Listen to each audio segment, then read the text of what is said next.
বহুতো মানুহৰ বহুবোৰ অভ্যাসৰ নিচা থাকে।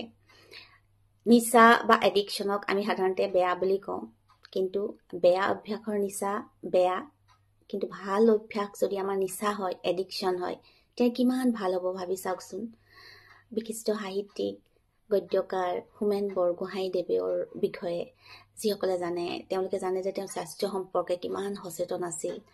তেওঁ কৈছিল যে আমাৰ স্বাস্থ্য গঠনৰ বা স্বাস্থ্য সাধনাৰ, স্বাস্থ্য ৰক্ষা কৰাৰ সাধনাৰ প্ৰথম পদক্ষেপটো হ'ল সুস্বাস্থ্যৰ জুতি লোৱা বা সুস্বাস্থ্য নিচা হিচাপে গ্ৰহণ কৰাটো।